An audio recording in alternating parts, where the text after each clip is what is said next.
Okay, so we're going to get started now, and our topic for today is fantasy fiction, which is a bit of a favorite of mine because it's one of my areas of specialization. And my question to you is, how can we tell when we're reading a fantasy novel or watching a fantasy movie, what are the fundamental characteristics of fantasy? So who can tell me about that? Percy. Usually fantasy is set in a world where it's normal for it to be like this. For example, Lord of the Rings, nobody's gonna get freaked out because they are elves. Like it's just normal. It's just the way things are, Right. and Exactly. we are supposed to not believe in what would be believable in something that we could see down the streets. So there's a pause in what we are supposed to believe or not. So our imagination is wider because we need to accept things that we will not accept in real life. Exactly. Exactly. So um, you do right to refer to that sense that we stop disbelieving. We go with it and we say, yes, okay, I accept that these things are real. And we call that willing suspension of disbelief. So we suspend or we hold up on our disbelief in things like elves. But what are the things that we are asked to believe and that in the world of fantasy are normal or at least possible? So elves is one thing, like which would be non-human sentient races. In Lord of the Rings, you have elves and dwarves and orcs and hobbits and goblins and all that. So that's one thing. What other kinds of things do we accept in fantasy that we know are not in reality?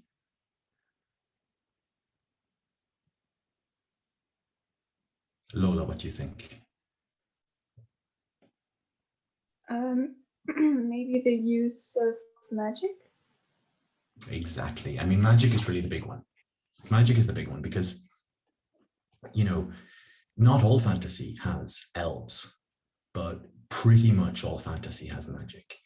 And when we say magic, I guess that we kind of mean the supernatural or the paranormal, humans having powers that achieve what is impossible by rational and scientific means in our world. We talk about, you know, there can be magical places, magical landscapes, magical creatures from myth and legend. We can think of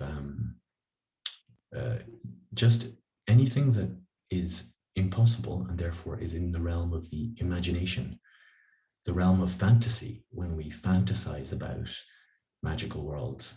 And what's interesting is that, you know, I slightly disagree with Percy that it's just normal in the fantasy world.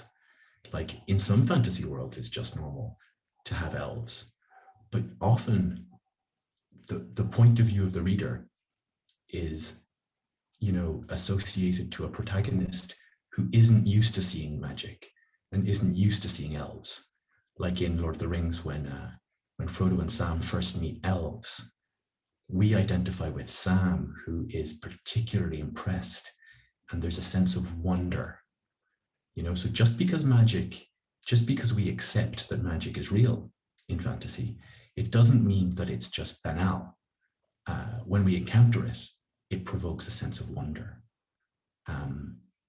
Émerveillement, you know, we marvel at it. So yes, there's that. Magic is really the big thing.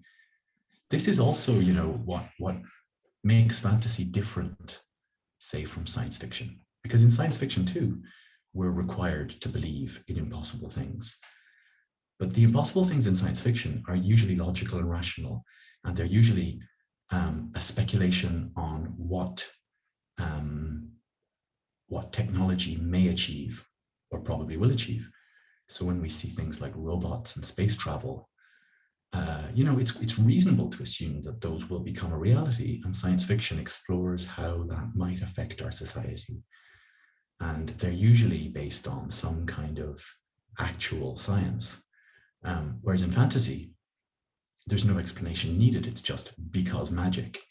And, this is why, for example, it's kind of funny, Star Wars isn't science fiction. We think it is because it's got spaceships and aliens, but actually it's not about the future of our society. It's about long, long ago in a galaxy far, far away. And the science doesn't really make sense and isn't the point, More to the point is the Jedi Knights who use the Force to do things with the power of their minds, and the Force being a kind of a mystical energy that permeates all of existence. And so they're really like mystic knights. They're wizards. They're not really any kind of science fiction protagonists. And the story that is told in in Star Wars is basically like a mythological clash between the forces of good and the forces of evil. Because science fiction isn't usually about good and evil. It's more about the dangers of technology and progress and what human society will turn into if we continue the way we're going. So there's another thing that is often a feature of fantasy. For example, it is the case in Lord of the Rings, and it is not the case in Harry Potter. What am I talking about in terms of the setting?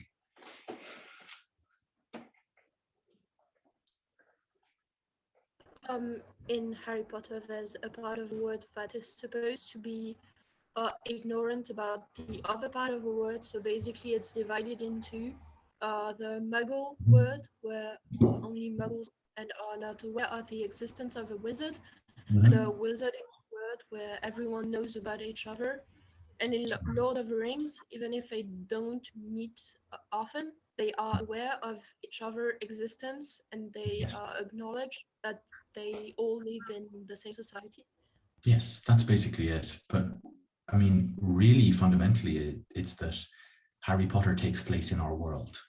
I mean, it's a different version of our world. And as you say, there's this kind of like secret world, the wizarding world, but it's still in the geography of the world as we know it.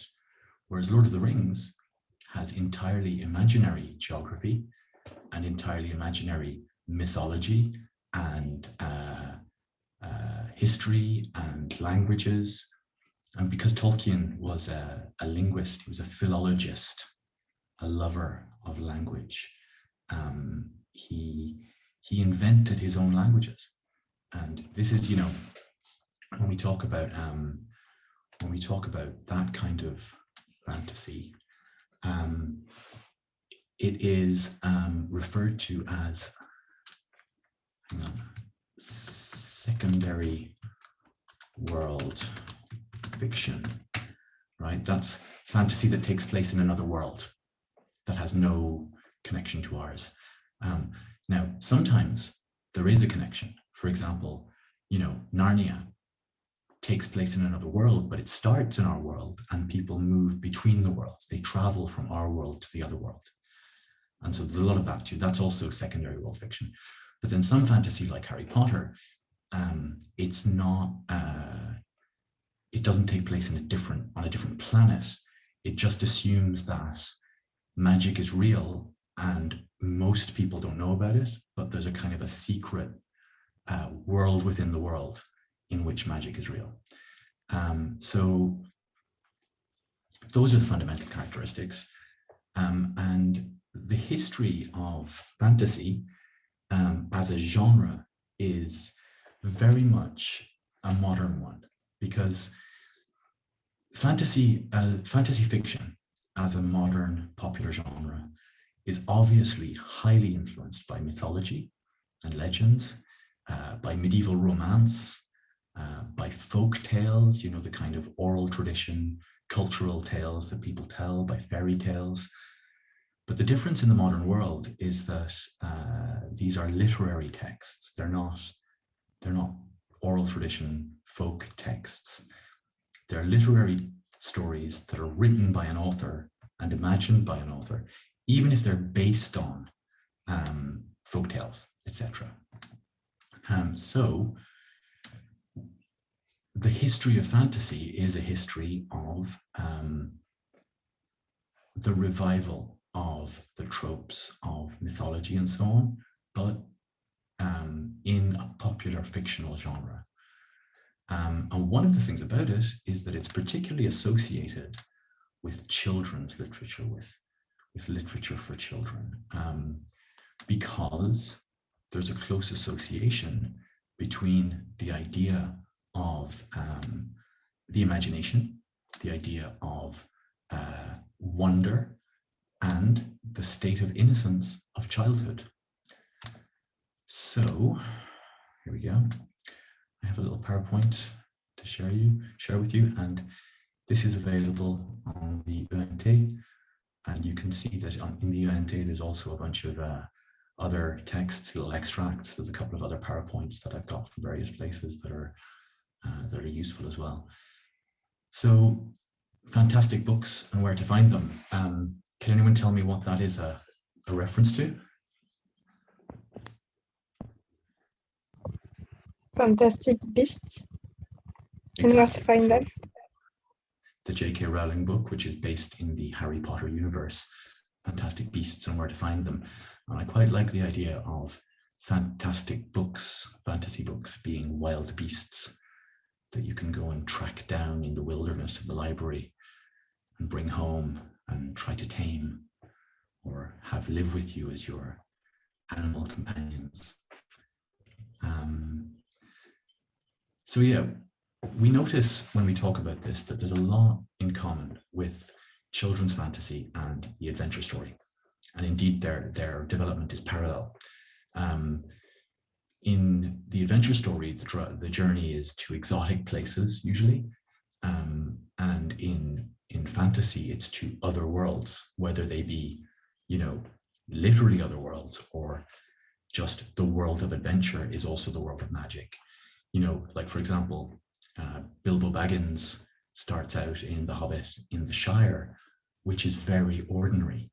It's like a kind of an idealized rural England pre-industrial revolution.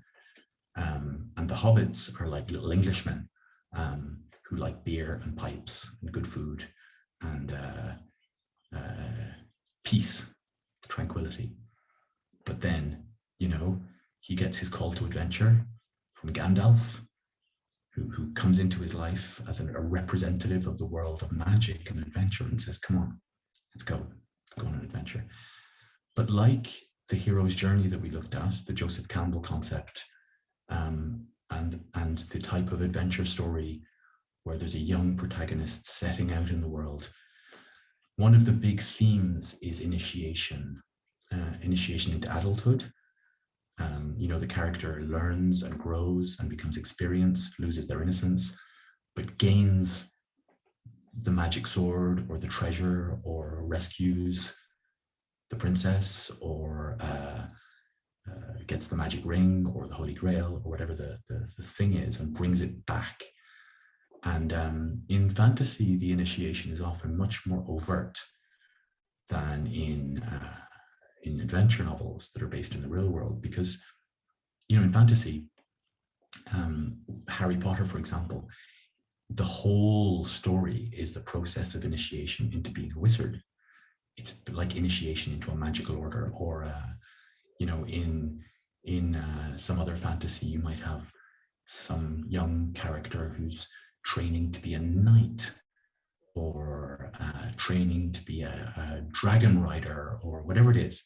They're an apprentice. They're learning a thing that will then allow them to be powerful, not just adult, but to have special powers. Now, what's interesting as well is that this kind of fantasy, like children's fantasy, obviously is read by adults too. And when adults read it, it's an opportunity for escapism, but also for nostalgia. And it allows us to return to the kind of lost world of innocence, of childhood imagination and play. And often the quest or the journey is actually linked to figuring out what one's origins are. You know, lots of fantasy protagonists are orphans, and maybe they are the orphan of royalty, or maybe they have a birthright or a destiny, maybe a prophecy that says they're going to save the world or become a wizard or become the queen or whatever it is. And because of that, because the initiation is more overt, and because their destiny, their fate is meaningful, there's a strong link to the sacred and to the mystery, the mysterious, the mystical. And that link often passes by nature.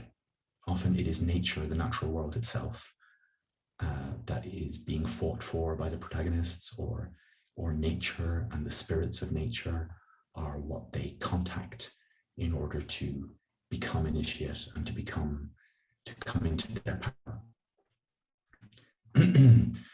And as we can imagine, and it's still the case, you know, culturally we kind of make an association between childhood and the ability to believe in the extraordinary. This is what we just mentioned at the beginning, the ability to suspend disbelief. Like when you tell a child about Santa Claus or the Easter Bunny or the Tooth Fairy, they go along with it. And even when they get older, you know, they're kind of 7 or 8 years old, and they know that it's not really possible or not exactly possible in that way, they suspend their disbelief because it's fun and it's magical, you know?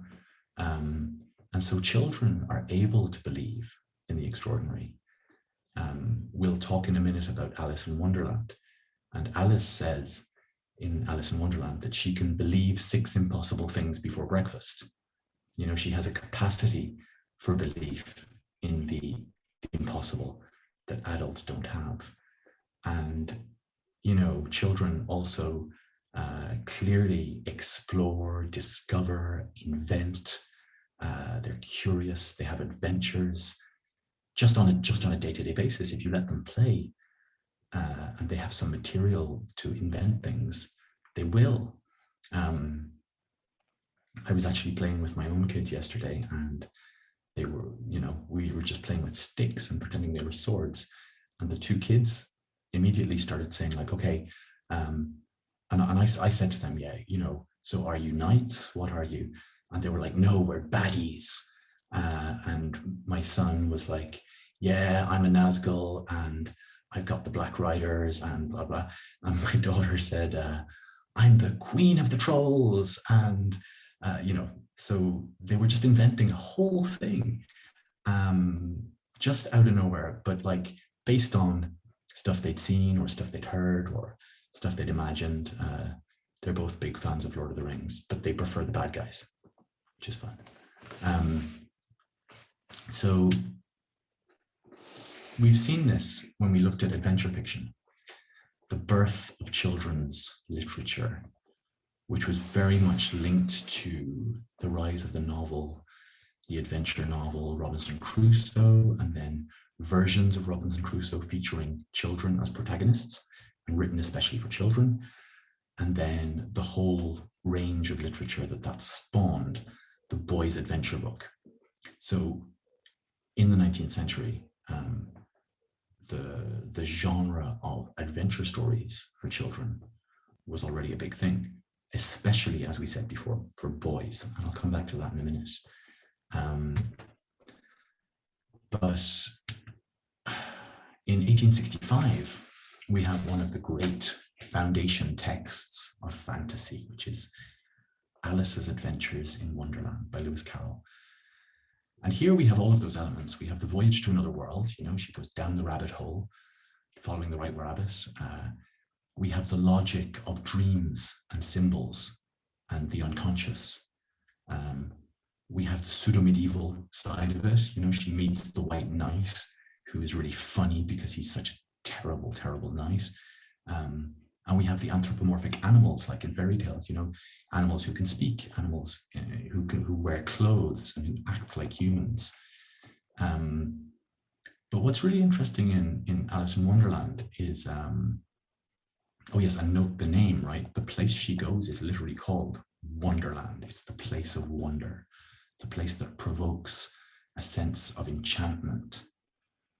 But it's also got this wonderful humor that is referred to as nonsense humor, because it doesn't make sense. But actually, it kind of does make sense. It's logic humor, because Lewis Carroll himself was a mathematician under his real name, Charles Dodson. He was a mathematician, a scholar at Cambridge, I think it was. Pretty sure it was Cambridge. But he used his story to make very entertaining nonsense, but on the basis of the logic of language. For example, at one point, Alice, and this is the scene that you see in the picture in the PowerPoint, she goes to the tea party and she meets the Mad Hatter, the March Hare, and the Dormouse. And the reason that the Hatter, like Le Chapelier, the reason that he's mad is because there's a phrase in English, or there was, mad as a hatter. Why are hatters mad? Well, because the glue that they used to stick the felt, to make the feutre, to make the hats, had fumes that caused them to hallucinate or to be kind of stoned. And why is the March hare mad? It's because in March is when hares are mating, and the male hares will jump around and stand up and box each other with their front paws. They stand up on their back legs and punch each other. And so people would look at this behavior and they'd say, wow, the hares really go crazy in March, don't they? And so the phrase became as mad as a March hare. And a dormouse is named dormouse parce qu'il dort. C'est en Loire. And it's because they sleep a lot, because they hibernate. And in the story, he's really sleepy. Now, 50 years later, roughly, we can see that already the genre of children's fantasy has become very self-conscious, because Peter Pan is basically a story about adventure stories and about fantasy stories, because Peter, of course, is a child who refuses to grow up. And he's kind of a trickster hero. And he's not necessarily very nice. He's a little bit amoral, really.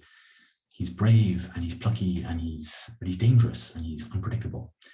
And the place that he lives is no longer Wonderland, it's Neverland. It's a land that cannot exist. And what it's made of, is the material of children's fiction. So this is 20 years after Stevenson's Treasure Island. And the island of Neverland has got pirates, and it's got fairies like Tinkerbell. It's got Indians, like the Native American kind of stereotype from Western novels. And it's inhabited, as well as all these things, by the Lost Boys, who Peter is the leader of. And the Lost Boys are supposed to be little children who fell out of their prams when their nurses weren't looking and were taken away by Peter. So, they fell out of their poussette quand la nounou regardait ailleurs. And they go to Neverland, and that's where they live. And so there's also a kind of underneath, there's a kind of an undercurrent of very tragic fantasy about what will become of the children that are lost, whether through death or through disappearance. And so Wendy, though, is the real protagonist. She and her brothers, Michael and John, are visited by Peter Pan. He flies in their window, because he can fly, of course, and he needs their help. He wants Wendy to sew on his shadow. He's lost his shadow, and he needs her to sew it back onto him.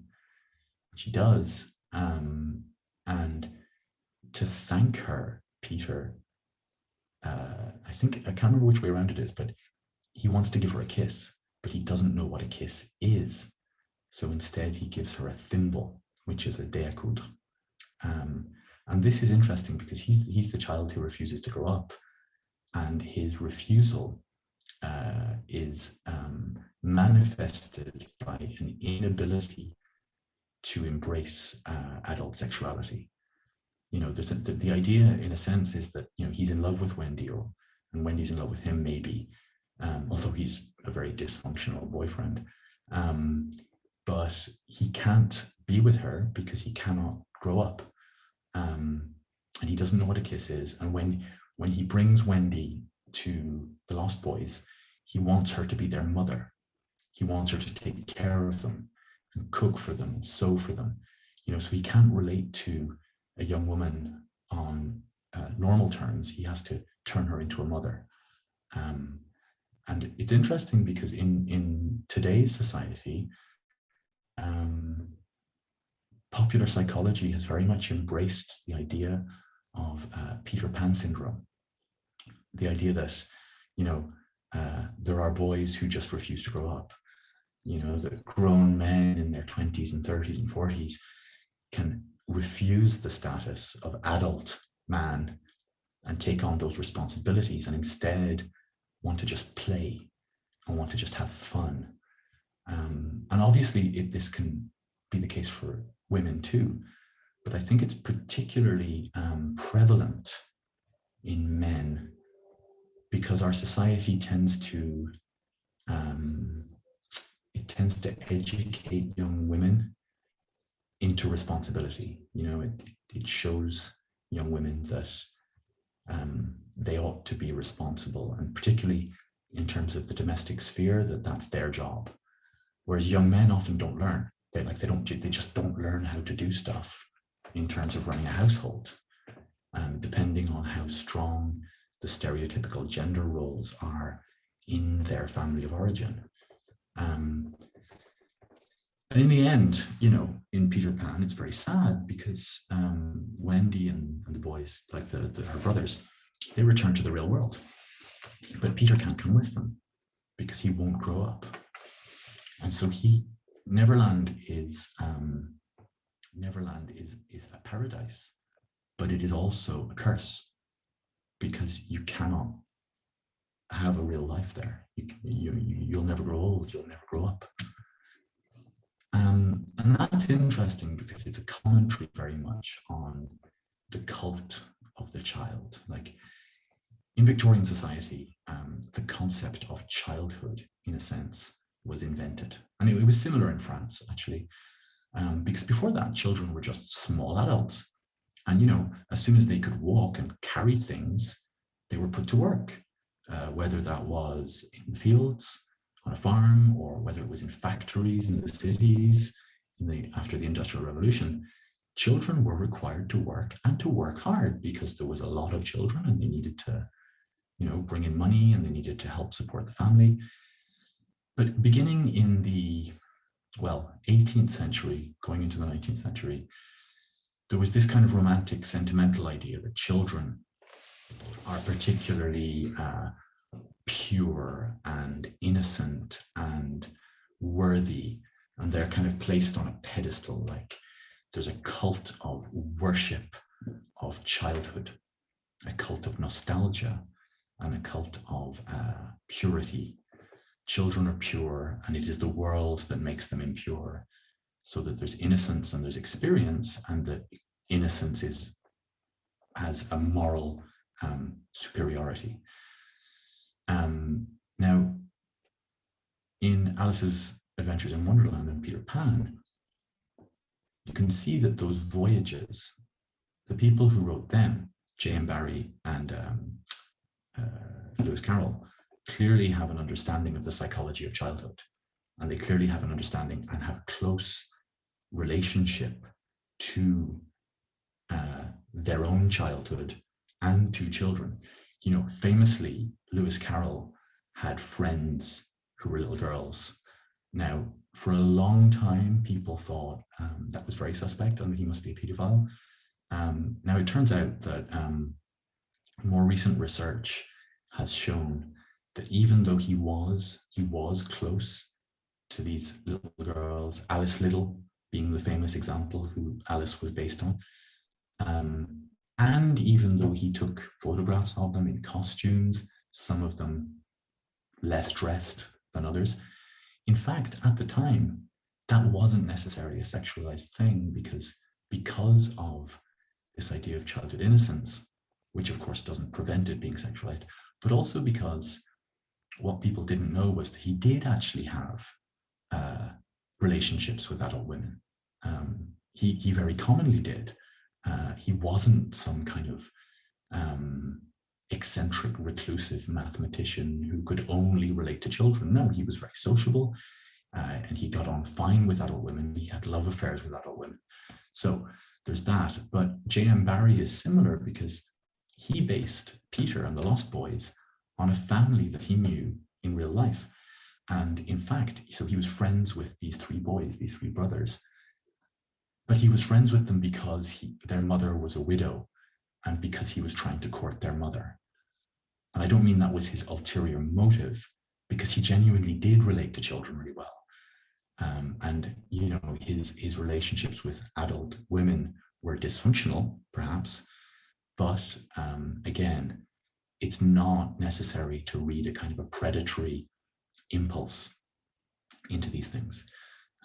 So that's one of the things that's interesting, is that a lot of these writers were very much in touch with their own inner child. They had a bit of the Peter Pan syndrome themselves.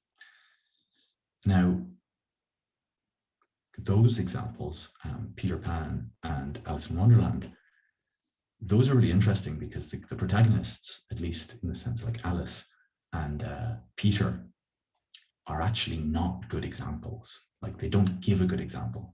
They're naughty, rebellious, questioning, curious, nosy, you know, like real children. But there was a lot of literature as well that was like, okay, well, it's for children, but it's got to be educational and didactic. And we have to teach them about things, about the world. You know, you could see Jules Verne as a good example. Somebody once said that his books are basically like the Jardin des Plantes. It's just a series of visiting things that have scientific labels on them. And Hetzel, who was the publisher of Jules Verne, he was published in the collection that was called Le Magasin d'Éducation et de Récréation. So it was about fun, but also about education. And in Britain, it was about education also, but whereas in France, it was about educating children to be good citizens. In England, it was often about educating them to be good Christians. It was very moral education. For example, Charles Kingsley's The Water Babies, which actually has a horrific message about, you know, children not going to heaven if they get lost. Like, it's about a little chimney sweep who dies, goes into a kind of a magical world. But the magical world is kind of a limbo, like c'est comme les limbes, where he can't go to heaven because he's condemned to live out his life in this liminal space. And there was also, you know, the adventure stories of the Boy's Own Paper, Boy's Own Adventures, and those were very moralistic, and they were also very much based on teaching boys to be good citizens of empire and good knights of empire. You know, they had to be courageous and strong and clever and all this, and they had to go to foreign countries, to exotic places, meet savages, and basically kill them and take their stuff like good servants of empire, which is bad enough. But I mean, the books for girls were worse in a sense, because they did not teach girls to be brave, and clever, and strong, but rather to be passive and accepting of hardship and virtuous and chaste. And yeah, you know, they didn't have agency. Like, they were taught that self-denial and suffering were the way to virtue, which is a terrible message to send to anyone. And if we go forward 100 years, we see that this was still very present in a very famous fantasy series, which is C.S. Lewis's The Chronicles of Narnia. Has anybody read The Chronicles of Narnia? Like the most famous one is The Lion, the Witch, and the Wardrobe.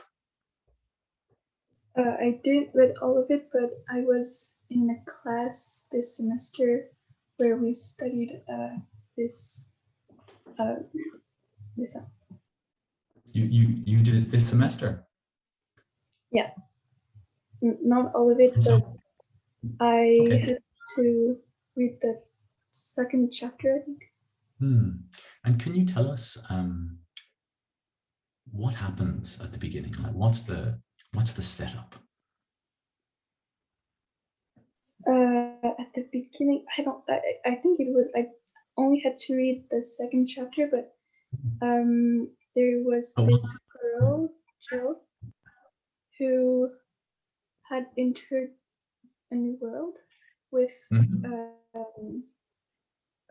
friend of hers, and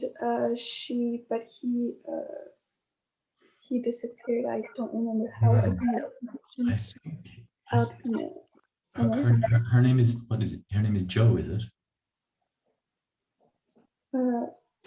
Did you say? I don't remember. The girl. Yeah. Yeah, Jill.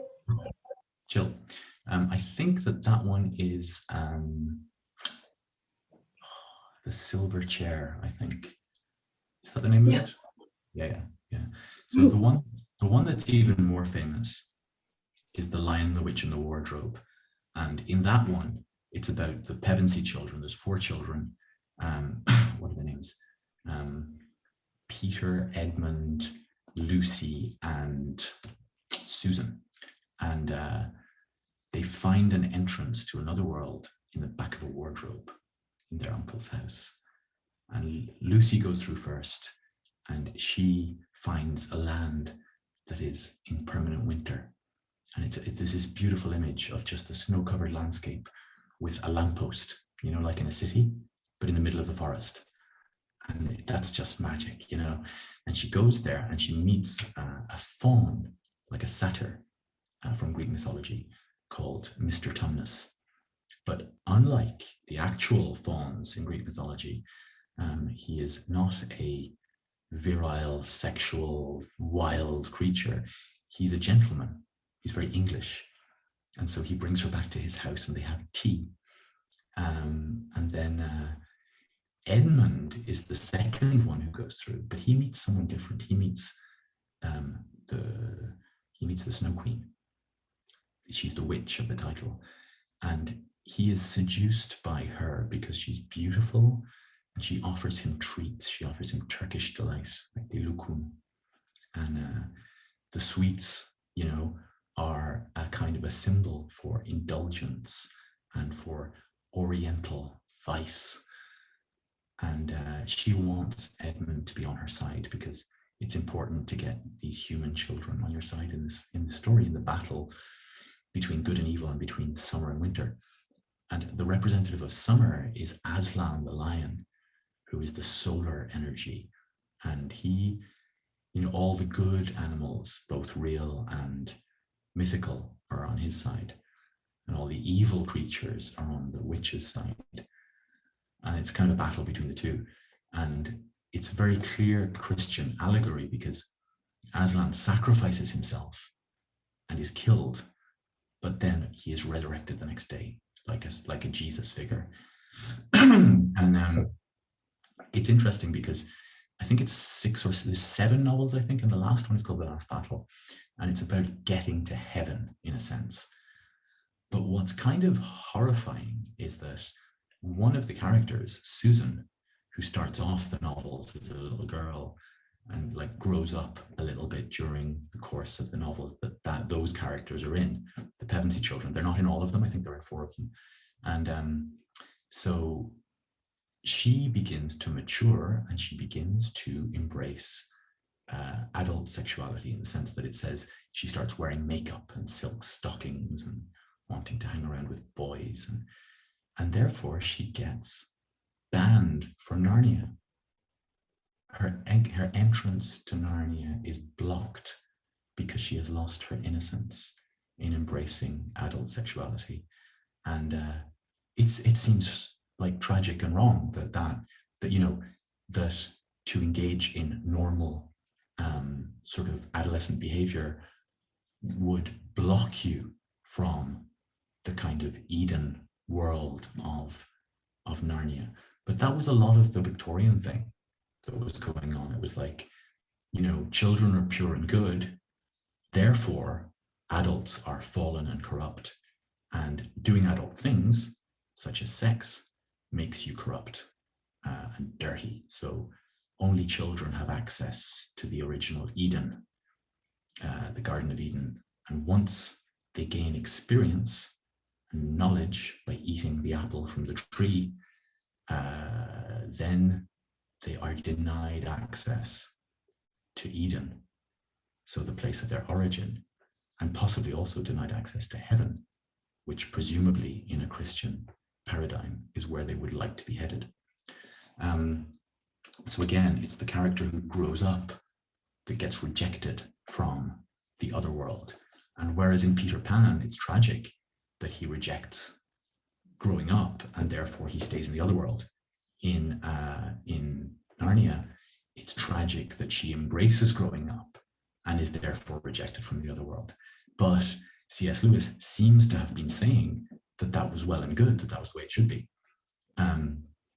In the 1930s, you had also had, obviously, Tolkien's The Hobbit, which was written for children originally, and is a great story of an ordinary, banal, comfy creature, the Hobbit, who goes on an adventure almost by accident. And that's really the theme of that, is about stepping out of one's comfort zone and stepping out on the road to adventure.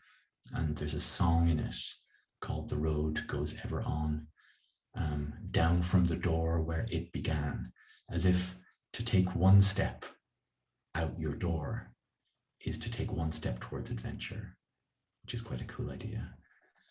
And of course, Tolkien would go on to write Lord of the Rings, which began as just a sequel to The Hobbit, but it became much deeper and richer and wider, and it enabled him to use this whole mythology and linguistics, languages that he'd invented completely, because he was a scholar, he was an expert in medieval and ancient languages, and Anglo-Saxon culture and Welsh culture and Scandinavian culture and mythology. And so his work was informed by mythology, but he was very much his own creation.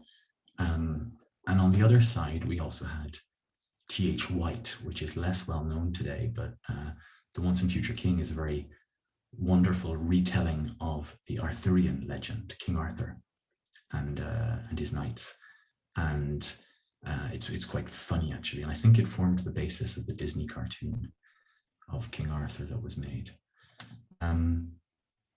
Now, the 70s and 80s, there's a kind of a big boom in 60s, 70s, and 80s of children's fantasy literature after, Lord of the Rings, after Narnia. And actually, the ones I chose there, I'm kind of puzzled why I chose them, because, The Worst Witch is interesting. It's from the 80s. And it's basically like Harry Potter, except imagine if the protagonist was a girl and if she was terrible at being a witch and she just kept on making mistakes and getting in trouble. So it's much funnier than Harry Potter. The others, Anthony Horowitz and Diana Wynne Jones, are very interesting writers too. Crestomancy is also about magic. The Devil's Doorbell, I actually haven't even read that one, so I don't know why I put that there, because actually there were much more important books that I should have mentioned. For example, in the 1960s, you had Ursula Le Guin, who is, for my money, she is, kind of the greatest fantasy author ever. Because she wrote fantasy, but she also wrote science fiction and poetry and essays. Ursula Le Guin, she just died 5 years ago. And if you look in the dossier that's online that I put up, you'll see that there is the opening chapter of her novel, The Wizard of Earthsea. And that's really interesting because it's a novel about a young boy who wants to leave his ordinary life behind. He wants to learn to be a wizard, and he goes to wizarding school. So far, so familiar. But I mean, this is from 1968, so 30 years before Harry Potter. And but what's really different is that in this, it's not about him being the chosen one to beat the Dark Lord. It's rather about him being an arrogant young man, trying to come to terms with his own rage and trying to come to terms with his own shadow side and trying to come to terms with the responsibility that comes from learning magic. Because in Le Guin's novel, magic, as it is learned by the wizards, by the wise, is presented as something that is all about keeping equilibrium, about keeping things in balance. And that if you throw off the balance by irresponsible use of magic, it will damage the world. And it's also, you know, he uses his magic to show off and to bully people at first. And he ends up summoning a kind of a dark, shadowy spirit that then pursues him all around the world. And then he turns around and chases it back. And when he eventually faces it, what he realizes is that this is not a demon or an enemy, that this is actually his own shadow. It's his own shadow side, which is a very Jungian construction. And that he realizes that, you know, that's why when he stopped running and turned around and chased it back, it ran away, because it mirrors him. And he realizes that it's not about defeating the shadow, but rather about integrating it, about recognizing that he has a dark side and taking it on and assimilating it and mastering it, being in control of the darkness rather than rejecting it or killing it. So that's a particularly great one. And it's followed by the most wonderful other novels. There's several others in the series. You know, I really love the second one particularly, where the protagonist is a young girl who is being trained as a priestess in a temple to these kind of horrible dead gods. And she encounters a young man who is actually Sparrowhawk, who is the hero from the first book, but grown up. You know, he's now kind of, I think he's supposed to be in his 30s or something. And he comes to the tombs of Atuan, which is the name of the book, to steal something, like a kind of an explorer, a kind of grave robber. And she is the priestess of the tombs, so they should be enemies. But instead, they get to know each other. And so it's about like this young girl whose life has been dedicated to being this kind of isolated priestess, finally meeting someone from the outside world. And it's a story about this young girl who develops a relationship and an intimacy with this man, but it's not romantic. They don't, like, you know, in the later books, they remain really close and intimate, but there's no romantic or sexual story between them, which again is really interesting. It's not something we see very often. But basically, Ursula Le Guin her books are amazing. She writes science fiction too, like I said. This is another interesting one. Oh gosh, we've run over time, haven't we? Well, I'll finish kind of quickly. Michael Ende, I can't pronounce the name of the book in German in which it was written. Das endlose Geschichte or something like that. But the Neverending Story is wonderful too. It's about a child reading a book that is a magical story about a child going on a quest. And gradually he becomes more involved in the story, and then he goes kind of into the book. And there's a very lovely film by Wolfgang Petersen, which was made in 1981, I think, of that you can watch. Highly worth looking at. And what's really interesting there is that the enemy, the villain, is not the Dark Lord. It's not a Voldemort or Sauron or Darth Vader. It's nothing. It's the power of nothingness, because the place where it takes place is quite like Wonderland or Fantasia, or Neverland. It's called Fantasia, and it's created from the human imagination. And at the edges of Fantasia, there is this horrible sort of black storm that is gradually consuming the land. And it is the power of human disbelief. It is the power of disenchantment. And as fewer and fewer people live in the world of wonder and magic, Fantasia gradually begins to disappear. And yeah, I just watched this film with my kids for the first time last week, and they really loved it. And it's really it's very beautiful. So I recommend that one highly. There's also Philip Pullman with his Dark Materials, which is kind of like the anti-Harry Potter, because instead of being about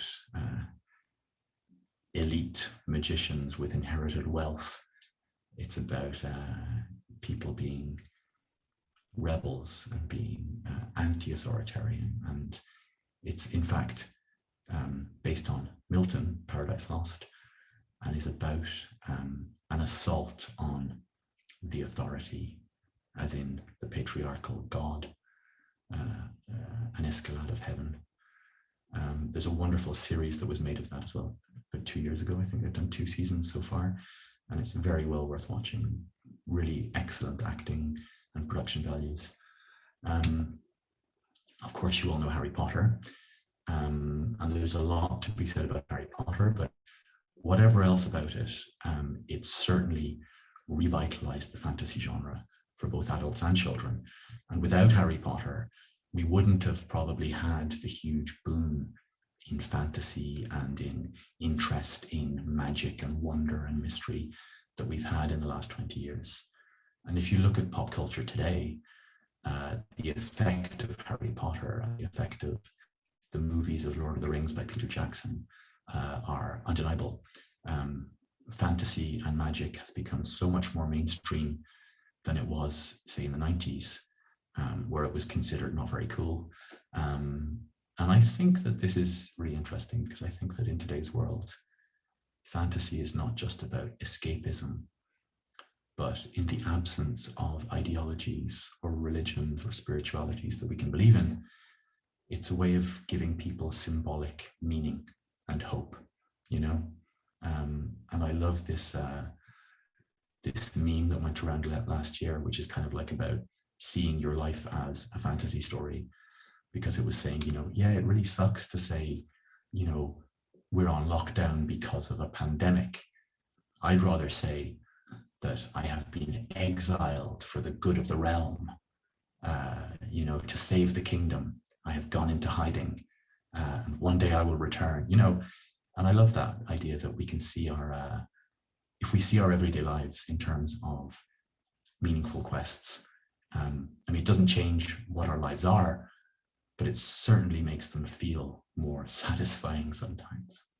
So next time you go to the shop to buy a baguette, imagine that you are battling your way through a throng of foes and returning with your treasure. Yeah, and this is just, you know, the crossover. Harry Potter books were read, of course, by adults as well. And here you see that they made special covers for the adults so that they looked kind of a bit more cool and serious. They didn't want these brightly colored ones like this. They wanted the kind of dark, sort of goth Harry Potter, because that seems so much more serious and literary if you're going to be reading it on the tube or the metro. So just to sum up, the common factors. These are books about an escape to a rich and marvelous universe, which is not like the world of every day. These are stories which show what it means to grow up and what it means to be initiated into the world of the adult, but also to be initiated into the world of the magician or the warrior or whatever it is. You know, becoming a knight, becoming a wizard, apprenticeship in a system of belief, a system of mastery, and a system of honor. And actually, you know, they're not just escapists, they're not just entertainment.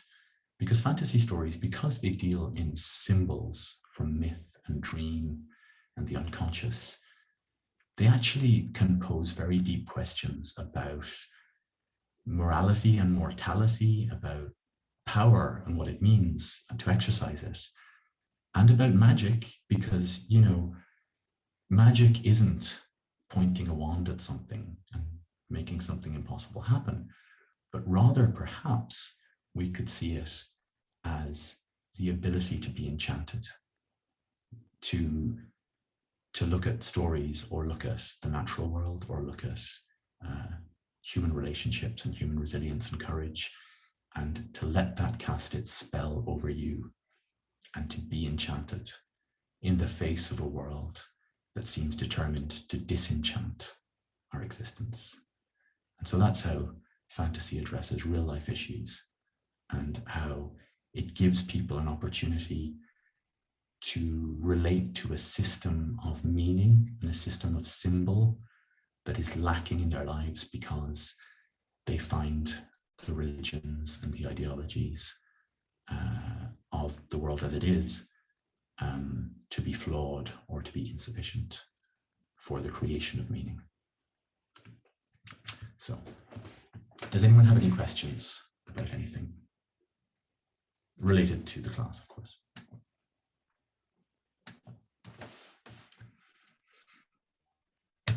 No? We all good? Okay. I will see you next week then.